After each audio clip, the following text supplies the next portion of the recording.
The one who sees Babylon must recite these blessings. When he sees the Euphrates River, he says, Blessed art thou, O Lord our God, King of the universe, who is the Creator. When he sees the ruins of the palace of Nebuchadnezzar, he says, Blessed art thou, O Lord our God, King of the universe, who destroyed this wicked one's house. When he sees the place of the fiery furnace and the lion's den, he says, Blessed art thou, O Lord our God, King of the universe, who performed miracles for our forefathers in this place. And when one sees Babylon, he further says, I will sweep it with the broom of destruction.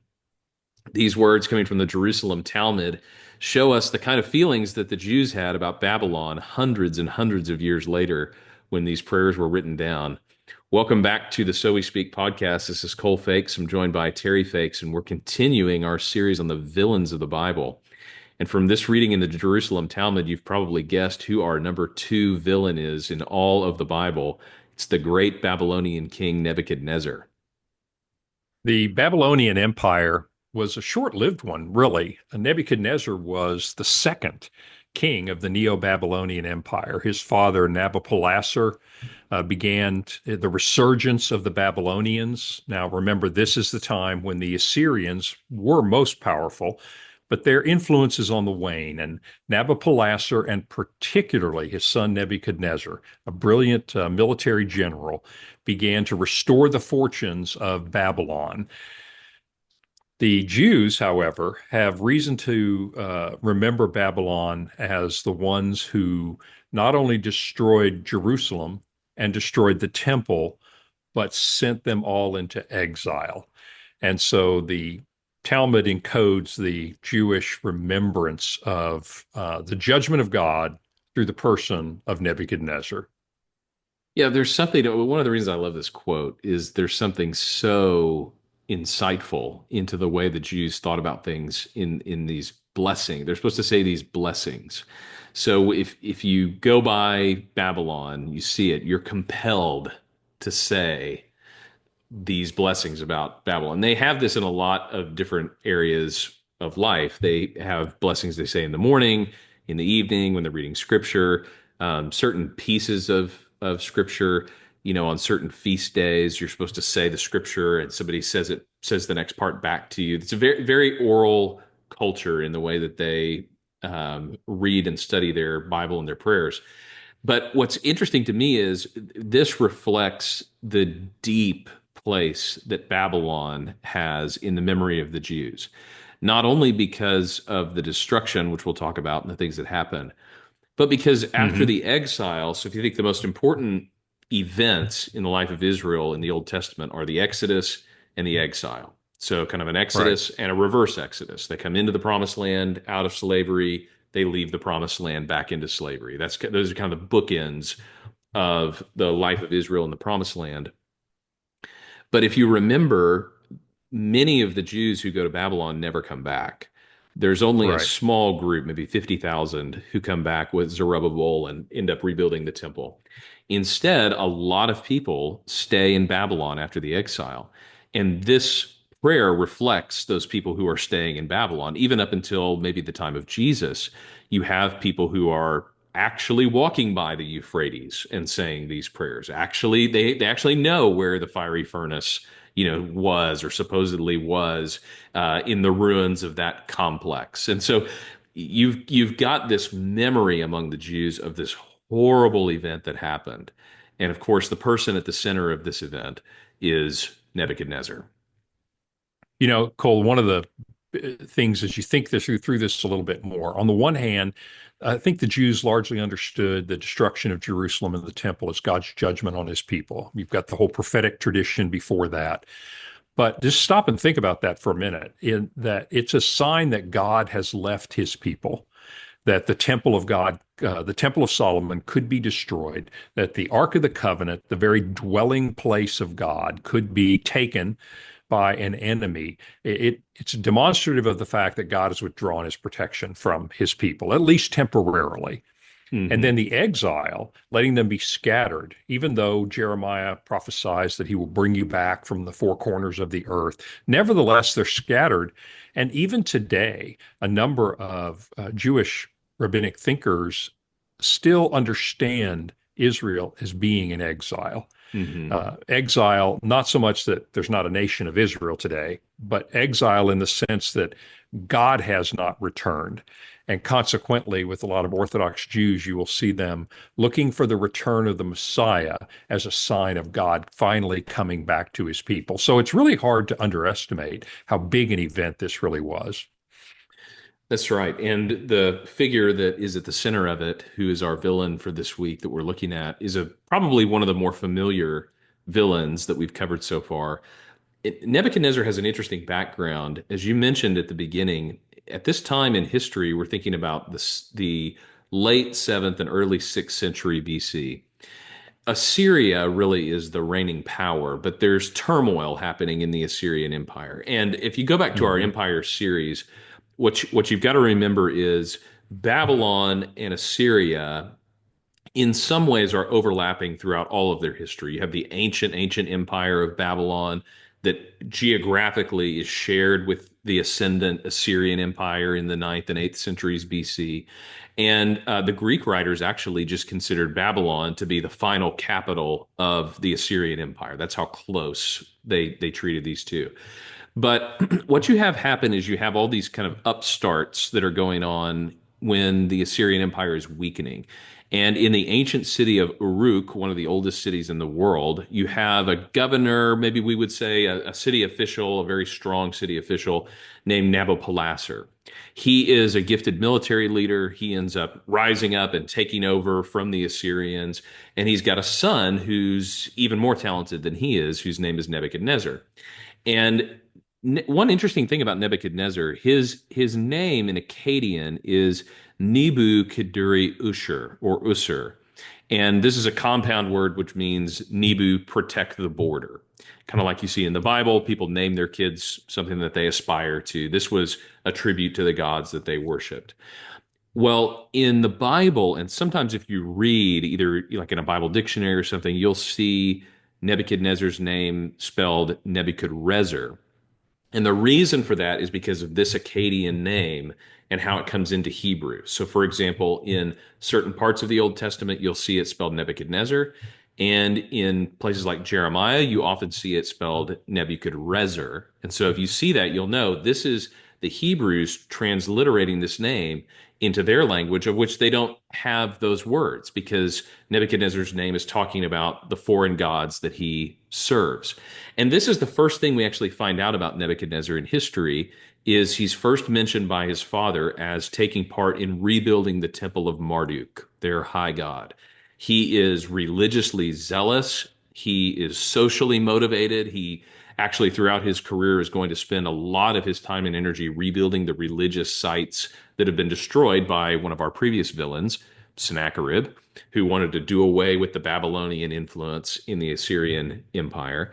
The Atimenanki is a big ziggurat that Sennacherib has destroyed, and many people think that this is kind of part of the Tower of Babel myth. Of course, if you think that that writing is late, which we don't, you might think that this is where that arose from.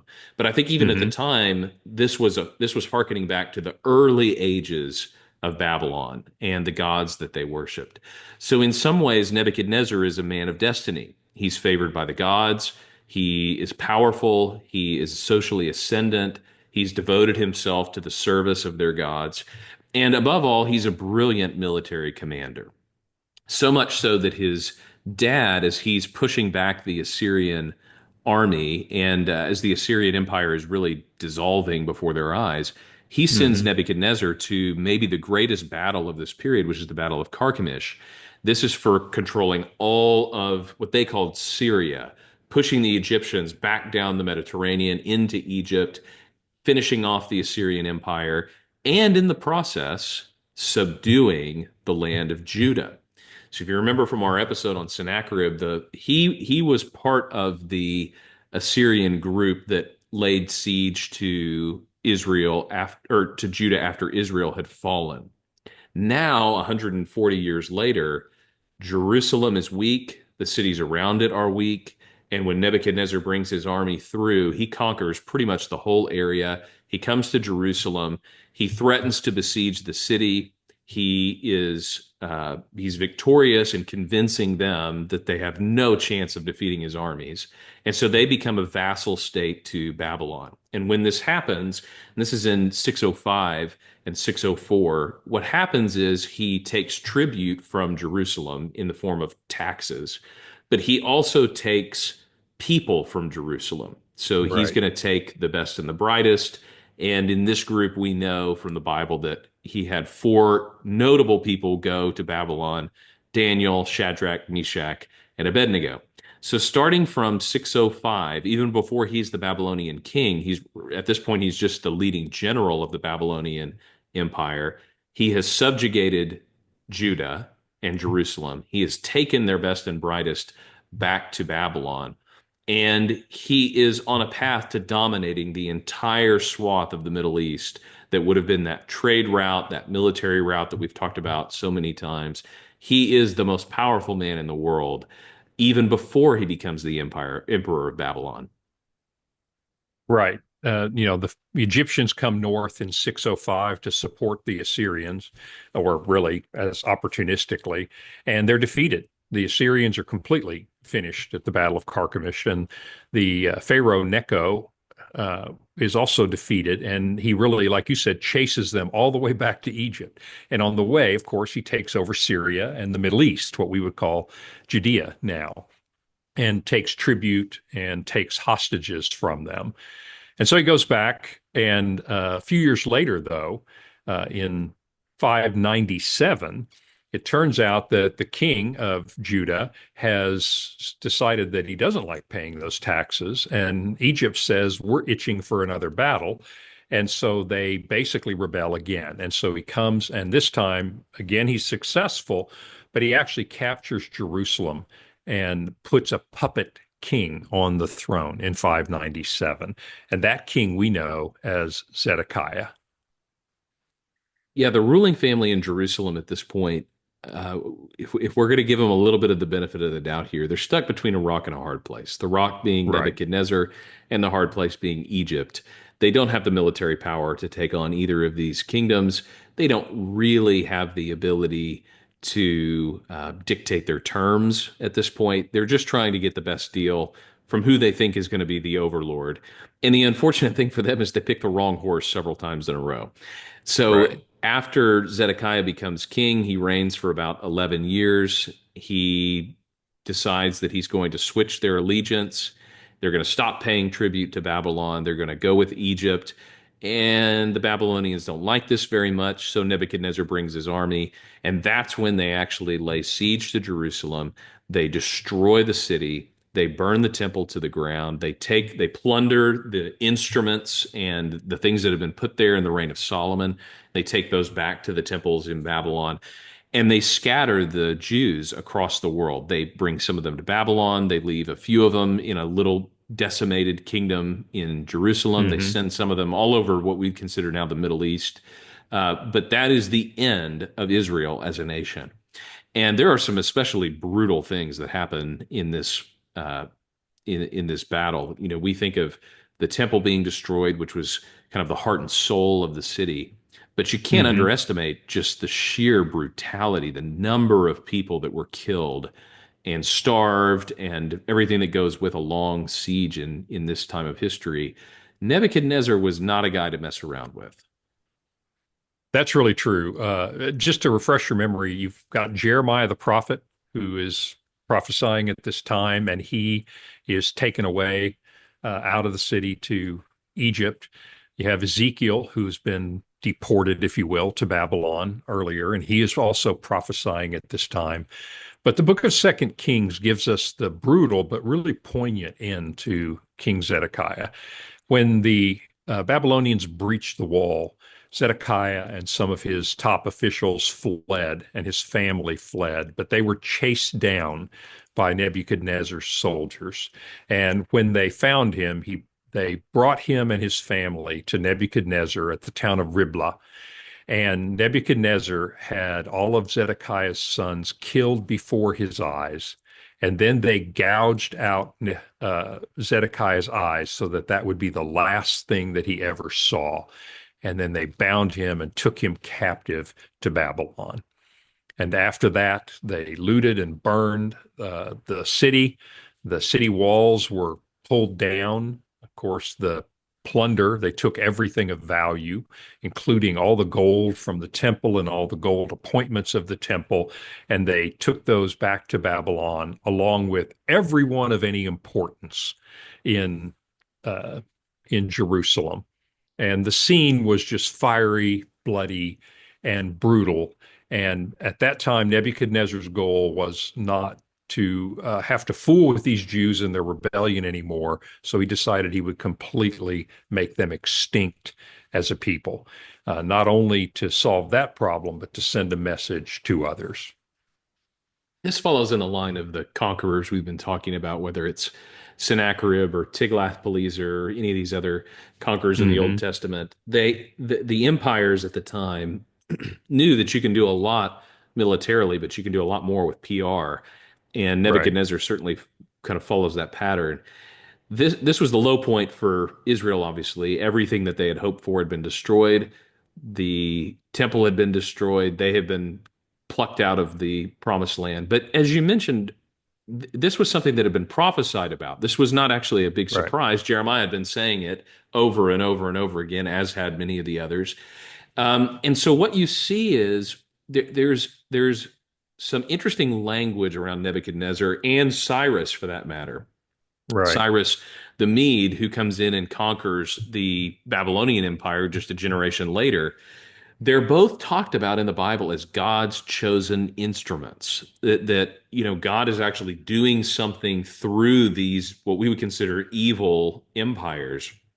Cyrus, of course, is talked about as a Messiah. He's the only other Hmm. person and Gentile who's ever called a Messiah in Scripture.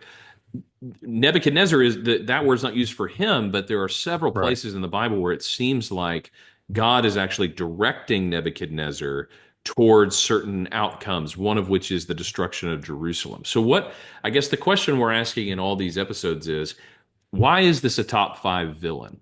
Why is this a top five bad guy? Here we've got the number two bad guy in Right. Scripture.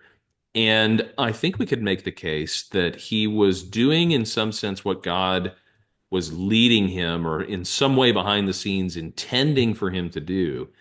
And then we'll turn our attention here in a minute to the most information we have about Nebuchadnezzar, which is from the book of Daniel, where we see in some ways kind of a sympathetic picture of Nebuchadnezzar.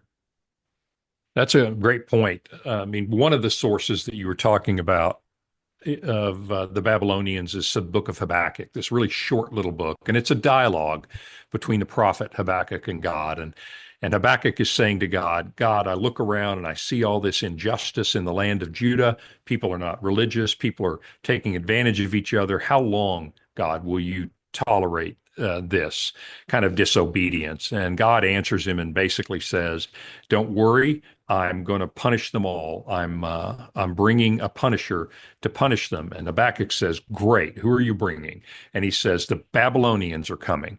And Habakkuk goes, oh my goodness, they're worse than the people I'm complaining about. And God said, that's okay, because I've got plans for the Babylonians too.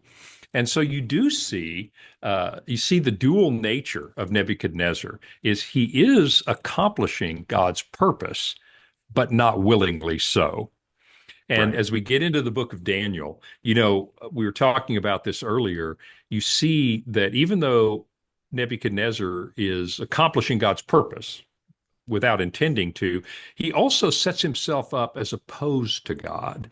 Not Hmm. only is it a matter of destroying the temple of God, I mean, he could have destroyed Jerusalem and left the temple of their God alone and respected the temple of their God, but he didn't. And then when he goes back in Daniel, we see kind of a godlike aspirations on his part. If you remember the story of Shadrach, Meshach, and Abednego, the whole problem for them getting into trouble is they won't bow down to the image of Nebuchadnezzar. And you kind of get the sense that he's setting himself up as a god. Yeah, so back in Babylon, he's ruling over his kingdom, and we get a bird's eye view of what's happening through Daniel, who's writing this down, who's a minister in the kingdom of Nebuchadnezzar. And this is an interesting piece of biblical history because you have Daniel, who's a righteous man, serving in the court of Nebuchadnezzar, who is anything but a righteous man. And I think there's some interesting lessons we can draw from how Daniel conducts himself in the court of Nebuchadnezzar. But what you see over and over in the story of Daniel is whether it's when they first come in and they're kind of going to Babylon University and they're, you know, trying to learn all the things of Babylon, the language, the literature, they refuse the food from the king's table. And so you see from the very beginning that there's this line that they won't cross. They won't be unfaithful Hmm. to their God, even as they're serving in, the Nebuchadnezzar administration. And Shadrach, Meshach, and Abednego are probably the best example of this. What happens in Daniel is Nebuchadnezzar has a dream that nobody can interpret. And part of the dream is there's this really tall statue that has the different metals on it, and he calls in all the wise men and the soothsayers, and none of them can tell him what the dream means.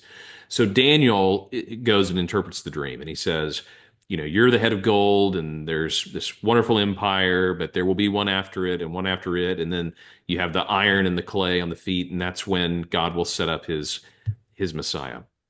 Well, Nebuchadnezzar, in kind of classic fashion, takes this as great news. The kingdom Right. is going to fall, but it's not going to be on my watch.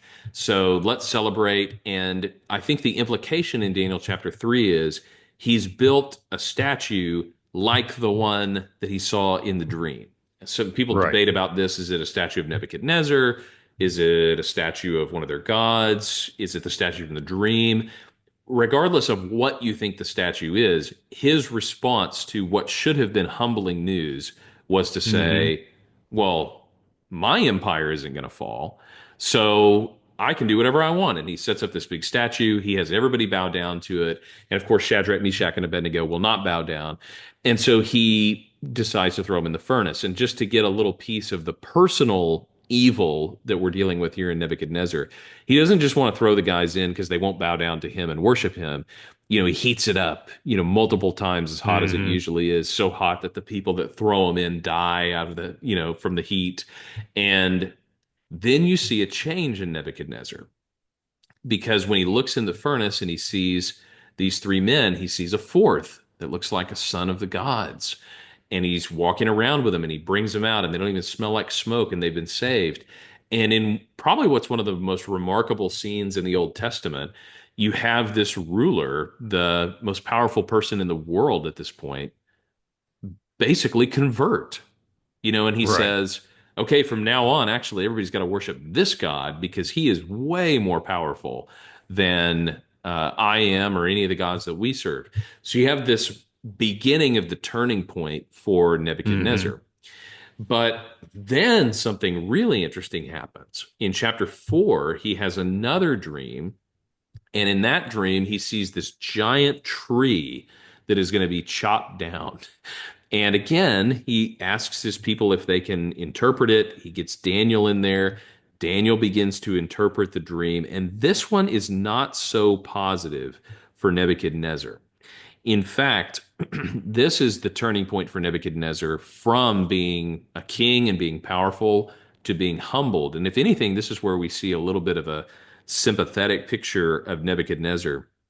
It says in the book of Daniel, chapter 4, at the end of 12 months, he was walking on the roof of the royal palace of Babylon, and the king answered and said, is not this great Babylon, which I have built by my mighty power as a royal residence and the glory of my majesty? So you see, he's not learned much from the fiery Right. furnace incident.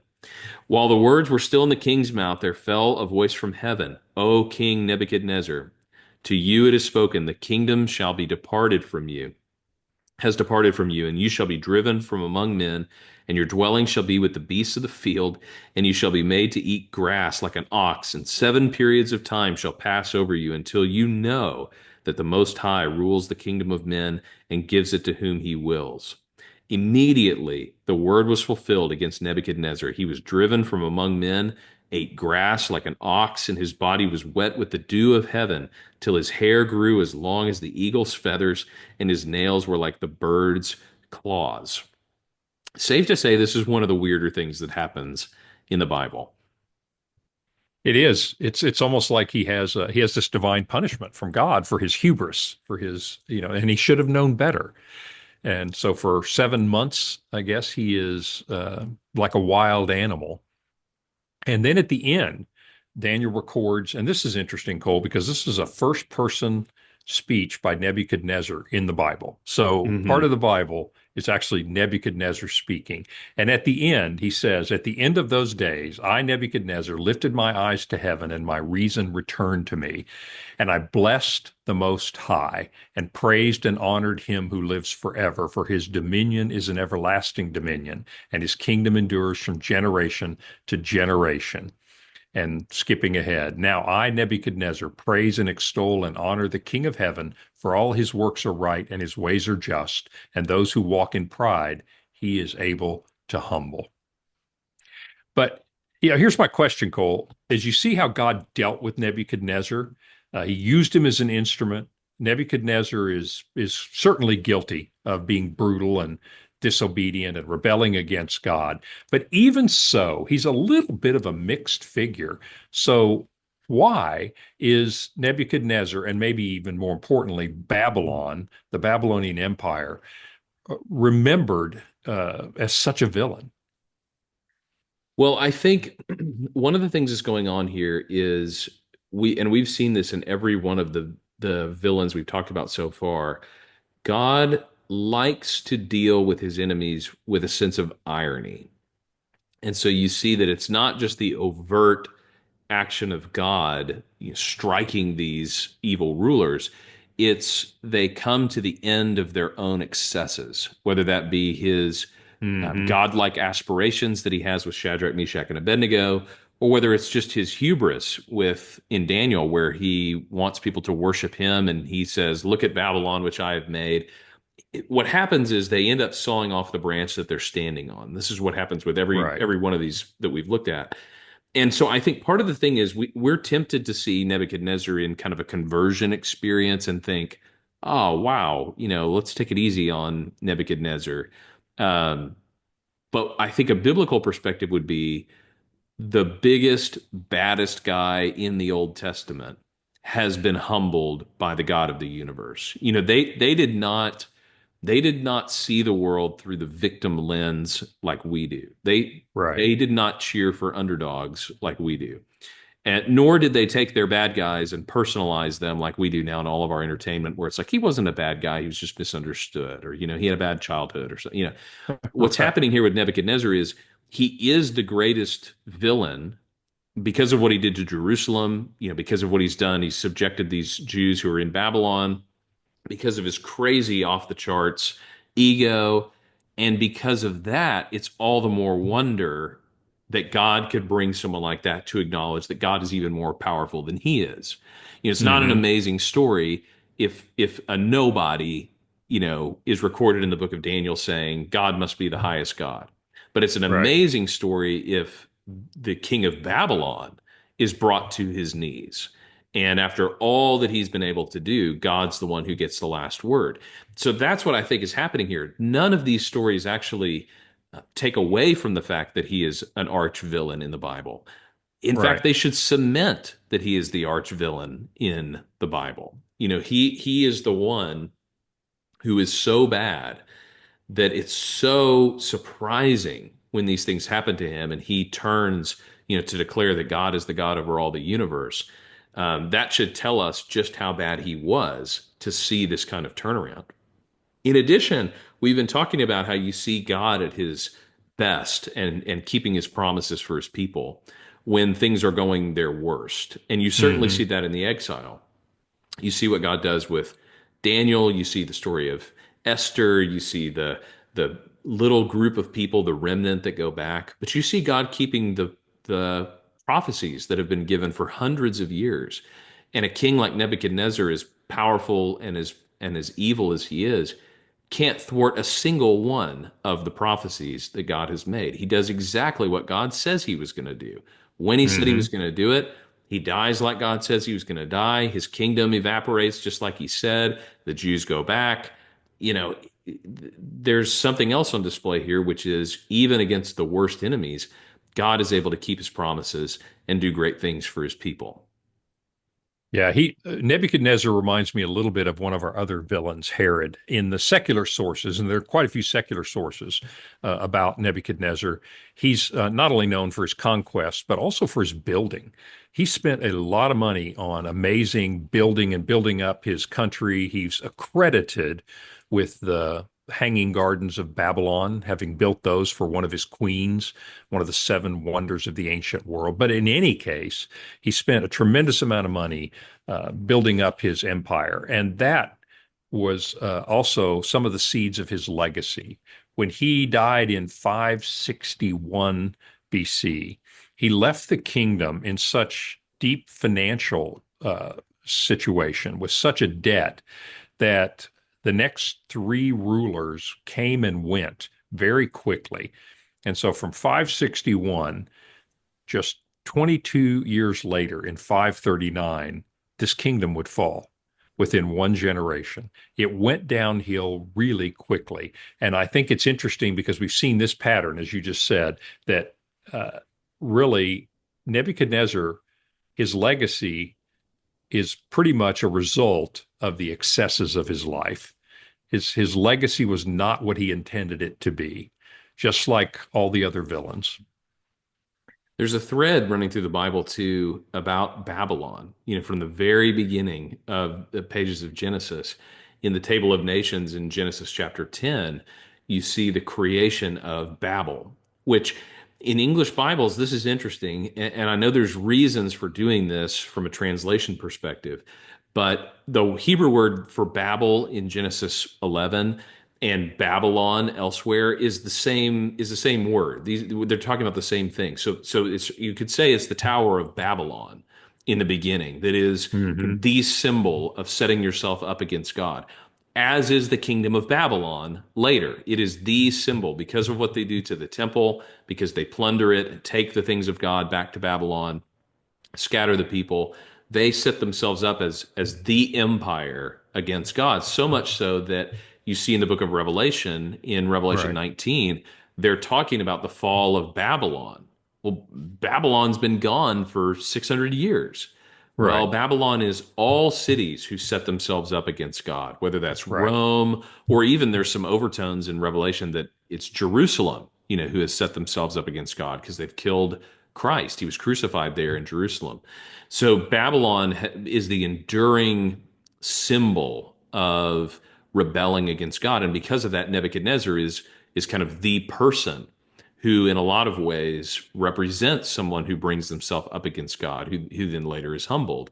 And Babylon falls in a single day. We find that out in Daniel chapter 5, just like it had been prophesied. And then in Revelation 19, that's what it says.